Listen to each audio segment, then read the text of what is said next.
د دغه ناول نوم دی محمد بن قاسم چې تکړه اسلامي لیکوال نسیم حجازي په خپلو ګوتو لیکلی او محمد زبیر شفیقي بیا په روانه او ساده ژبه پښتو ته راژباړلی دی او هغو ځوانانو ته ډالۍ دی چې د خپل مستقبل لپاره اندېښمن دي خو د لاس تر زنې کېناستلو پر ځای له حوادثو سره د ټکر اراده او همت لري.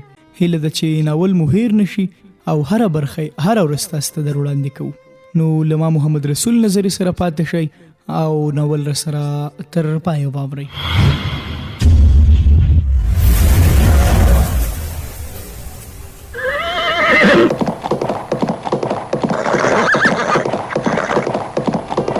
د هندوستان د لویدیځو غاړو په مهمو بندرونو او د سرندیپ یا اوسنۍ سریلنکا په سواحلو د عربو د سوداګرۍ قافلې تلې راتلې. د جاهلیت په زمانه کې څو عرب سوداګر د سرندیپ په جزیره کې میشت شول. کله چې په عربو کې د نوي دین اسلام اوازې اوچتې شوې نو دغه عرب سوداګر د خپل پخواني دین پرېښودو ته حاضر نشول. خو کله چې د رومیانو او ایرانیانو په مقابل کې د عربو د فتح کیسې واورېدلې قومي تعصب یې راویښ شو. ایران تر عربو متمدن هیواد بلل کېده او د هند په تجارتي بازارونو کې د ایرانی مالونو بیه هم لوړه وه. همدارنګه هندوستان ایران یو ځواکمن ګاونډی باله او د عربو په پرتله ایرانی سوداګرو ته د قدر په سترګه کتل. که له شام نه کوم تجارتي کاروان راغی نو د رومیانو د پخواني هیبت تر تاثیر لاندې به هندوانو د عربو په پرتله د هغوی هم ډیر درناوی کوو.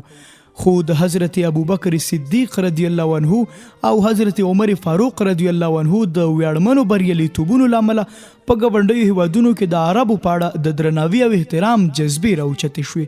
د هندوستان او سرندیپ په جزیره کې پرتو عرب نژادو سوداګرو د ایران او روم پر خلاف د عربو بریاوي د خپل قوم بری ګڼه او پرې خوښېدل. ورو د عربو د نوي دین په اړه هم د دوی په زړونو کې نفرت او کرکې ځای مینه او محبت ته پرېښود. په هغه وخت کې به چې څوک عربو ته لاړل د اسلام په نعمت ماړه بیرته راستنېدل. عبدالشمس د عربي سوداګرو مشر و. د هغه کورنۍ له اوږدې مودې راهیسې په سرندیپ کې اوسېدله.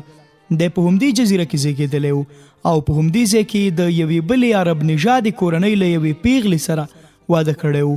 د هغه ژوند له ځوانۍ تر بوډاتوبه د همدې جزیرې د څنډو په شاوخوا کې تېرېده. هغه ته دا هم نه وه معلومه چې د کورنۍ نور خلک د عربو د کوم ځای استوګن دي او چیرته اوسي. د په زړه کې هم د عربو او د عربو د نوي دین مینه هغه وخت په غورځنګ شوه چې د یرموک او قادسیې د صوبو خبرونه په نړۍ کې راغبرګ شول. د همدغو فتحو خبرونو د سرندیپ واکمن دې ته وهڅوه چې له عربي نژاده سوداګرو سره اړیکې پیدا کړي.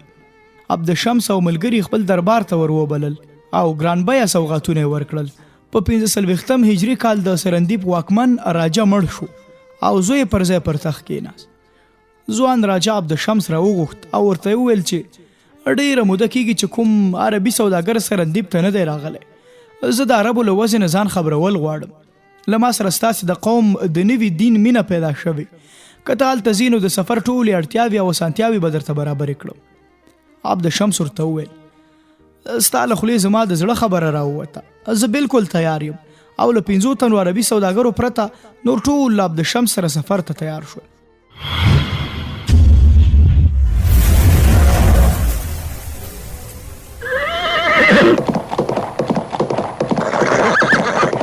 لس ورځې وروسته په بندر کې کښتۍ سفر ته تیاره وه او سوداګرو له خپل بال بچ سره خدای پاماني کوله. د عبدالشمس میرمن وفات شوې وه. هغه په زړه د صبر ډبره کېښوده او له خپلې یوازینۍ لور سره یې خدای پاماني کوله. د هغه د لور نوم سلما و. سلما په ښار کې د حسن یو مثال و چې بل سیال نه و. پر دې سربیره هغه د اس په ځغلولو او لامبو کې هم بې سیاله وه. د عبدالشمس د رخصتېدو نه 20 ورځې وروسته د کاتیاواړ د سوداګر یوه کښتۍ په بندر ودرېده. عبدالشمس او د هغه 2 تنه نور د سفر ملګري ترې راښکته شول او دا خبرې راوړ چې د دوی کښتۍ ډوبه شوه او نور ملګري هم اوبو یوړل. که د کاتیاواړ سوداګر نه وای نو دوی به هم اوس د کبانو خوراک شوي وای. راجا هم دغه خواشینونکی خبر واورېد. د سیندي سوداګرو مشر دلیپ سنګ نومېده. راجا ور وغوښت او د 3 تنو د ژغورلو پر سر یې 3 پیلان انعام ورکړل. هغوی چې راجا دومره مهربان ولید په سرندیپ کې د اوسېدو هیله وکړه. راجا په خوښۍ د دوی هیله ومنله او له شاهي خزانې نه یې دوی ته د کورونو د جوړولو پیسې ورکړې. دلیپ سنگ د راجا سره څو کاله په وفادارۍ تیر کړل او بیا د سمندري بیړیو مشر وټاکل شو.